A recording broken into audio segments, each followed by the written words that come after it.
Okay guys, welcome back to backbenchers academy #Mayank sir. और आप लोग कुछ चेंजेस देख रहे होंगे। I am trying to incorporate changes. लेकिन आज में हम लोग जो वीडियो बना रहे हैं, the sole reason for that is to inform you कि हम लोग का जो पावर कोर्स है लिटरेचर का, वो आज से स्टार्ट हो रहा है। Okay, we are going to start it from Thursday today. Because बहुत जन के जो है वो अभी तक हुए नहीं थे। रजिस्ट्रेशन में कंप्लीशन हो रहा है, बहुत जन का होल्ड पे है।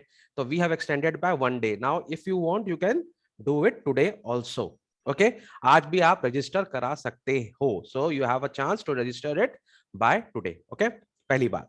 दूसरी बात, ये जो वीडियो है, and one more thing, we are going to start it today after 8, जिससे सबको टाइम मिल जाए, सबकी क्लासेस ओवर हो जाए, everybody will be free, then we are going to start it. Okay, that is the first point.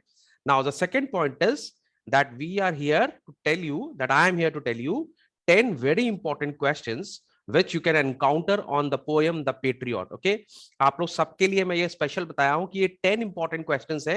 आप लोग इसको जरूर पढ़ के जाना, इसमें से एक ना एक क्वेश्चंस आएगा। ठीक है, तो ये 10 इंपॉर्टेंट क्वेश्चंस है which you can encounter on the Patriot, and this is also a sample that what we are going to do in our course today. हम लोग पूरी पोएम को एक एक लाइन और एक एक चीज करेंगे so that we are prepared for the MCQs. Okay, so don't miss this power class. I am telling you, yes, it is not free. मैं बोल रहा, it's not free, it has some charges, but it's going to be a very beneficial for you. Okay, so 10 important points you can encounter on the Patriot. Number 1, आपको मालूम होना चाहिए, the first point, who is the poet of the Patriot. आप लोग poet का नाम याद नहीं कर रहे हो। मैंने मेरे क्लासेस में भी देखे, किसी को पोएट के नाम याद नहीं है, तो आपको पोएट के नाम याद करने पड़ेंगे। ठीक है, the poet is Robert browning. अच्छा, मैंने थोड़ा सा और बढ़ा दिया, he is one of the famous poet of the Victorian age. Okay, हो सकता है क्वेश्चन पूछे कि किस एज से था, तो विक्टोरियन एज के पोएट थे Robert browning. Okay, this is the first question जो आपको याद रखना पड़ेगा। Second question, very important, which can come, what type of poem is The Patriot? Okay, what type? So The Patriot by Robert Browning is a delightful dramatic monologue. Okay, dramatic monologue. Monologue वो होता है जहां पे only a single person is narrating the whole poem. Okay, one person is only telling everything, माने one, there is only one speaker. Okay, so it's a dramatic monologue. What is the theme of the poem The Patriot? The Patriot throws light on the politics, the patriotism and the religious morality of the era. ठीक है, याद रखना आपको। What is the theme of the poem? The Patriot throws light on the politics, patriotism and religious morality of the era. एक और important question है, what is the structure of the poem. ये भी बहुत जन, आप लोग जो भी पोएम करे, इसका थोड़ा सा एक बार आप ध्यान रखना। This is a 30 line poem. Okay, हो सकता है पूछ ले।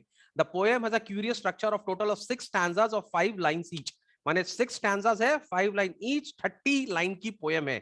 Just keep it in mind. Okay, हो सकता है ये क्वेश्चन भी पूछ ले। Now very important question coming up, number 5, what are the metaphors used in the poem? पूछेगा ही पूछेगा। They will ask you this question, what are the metaphors? या indirectly पूछ सकता है कि ये लाइन में कौन सा फिगर ऑफ स्पीच यूज किया हुआ है। तो आपको मैंने क्लियरली यहाँ पे दिख दिया है, what are the metaphors used? Roses जो यूज किया है, it is also a metaphor. The use of roses in the first stanza is symbolic of the love and affection of the people towards him. The warmth of the people is metamorphosed as the roses. तो उसका जो metaphor जो रोज है, that is for the warmth of the people. तो पहला metaphor. ठीक है, secondly, the sun is also a metaphor which is used for power, glory and respect. Sun is also used as a metaphor here. Rain is also a metaphor used for despair and trial. और भी metaphors है, जैसे myrtle mixed in my path like mad, it is also a metaphor. And you see my harvest, what I reap is also a metaphor. तो 5 metaphors use किए गए हैं। इसमें से एक क्वेश्चन कोई भी आ सकता है। हो सकता है myrtle mixed in my path like mad, ये क्वेश्चन आने का चांसेस बहुत है कि what is the figure of speech used here. Okay, so it is basically metaphor. ठीक है, personification भी यूज किया गया है यहाँ पे। personification is a figure of speech giving human like quality to an object. Okay, तो यहाँ पर एक personification, I'm not very well, I'm coughing a lot. तो personification is a figure of speech giving human like quality to an object. ठीक है, तो यहाँ पर personification किसके लिए यूज किया है? वो जो हाउस है ना, वो sway करता है। When the house is swaying, मेरा यहाँ पे थोड़ा इनकम्प्लीट हो गया है। ठीक है, वो जो line, I think I have missed it somehow, या may be it has gone somewhere.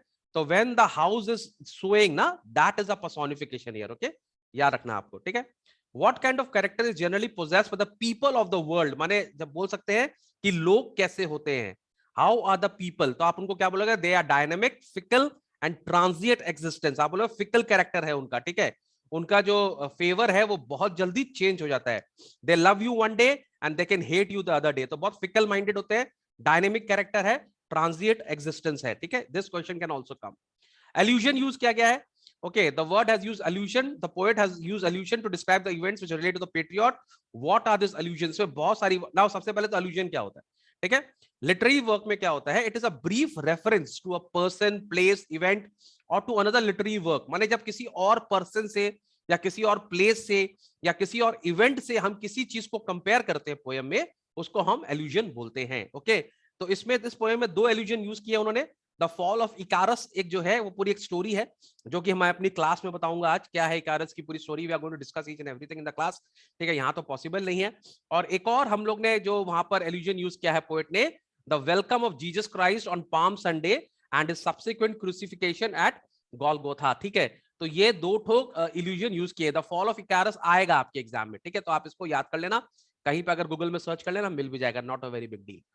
लेकिन हम लोग अपनी क्लास में पूरा कुछ करेंगे, तो क्लास अटेंड करना बहुत इंपॉर्टेंट है. I am going to tell you important questions which are going to come in your exams. Okay, now with which optimist note does the poet end. वहां पे एक ऑप्टिमिज्म क्या दिखाया गया है पोएम में?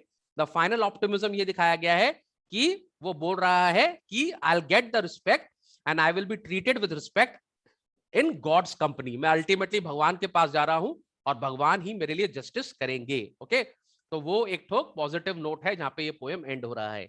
नाउ ये कुछ है. Number 10 question, give the meanings of the following. Myrtle का मतलब क्या होता है? It's shrubs which has white flower. Palsied का मतलब paralysed, unable to move. Shambles gates, a place where people would congregate to watch public hangings. And scaffold जो है, it's a raised wooden platform formerly used for the public execution of the criminals. तो ये 10 questions हैं, इसको आप तैयार करके जाना.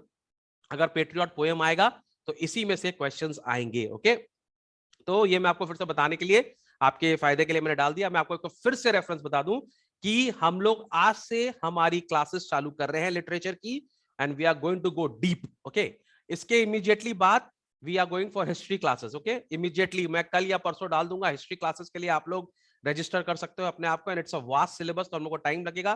तो हिस्ट्री क्लासेस चालू हो रही है, लिटरेचर क्लासेस चालू हो रही है, ज्योग्राफी क्लास चालू होंगी, एंड मैथमेटिक्स. ओके, पूरा मैथ्स हम लोग करेंगे, एकदम हाईएस्ट लेकर आएंगे. तो प्लीज ये टाइम अभी एडमिशन लेने का है, अपने आप को कंप्लीट करने का है. बहुत सारे बच्चे जिनका कंप्लीट नहीं हुआ है कोर्स, प्लीज एनरोल योरसेल्फ. हाँ, सर को फायदा भी होगा, ठीक है, चलो ओके मान लिया, पर अपना फायदे के बारे में सोचो. Think about yourself first. Sir को जो होगा वो तो होगा, सर का जो है सर को भूल जाओ. हाँ सर पैसा कमा रहे, ठीक है सर अच्छे नहीं है, बट आप अपना भला करो ना.